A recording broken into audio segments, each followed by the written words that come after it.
Hello everyone and welcome. In this video I'm going to walk you through how to see linked accounts in Nintendo.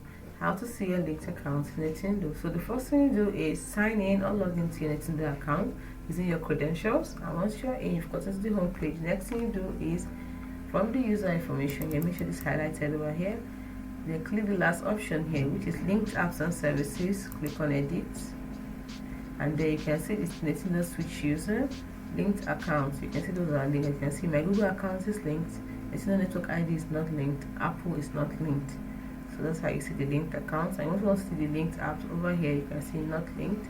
So my Mario Kart Tour is not linked, Animal Crossing Pocket Camp is not linked, Fire Emblem Hero not linked, and Super Mario Run is not linked.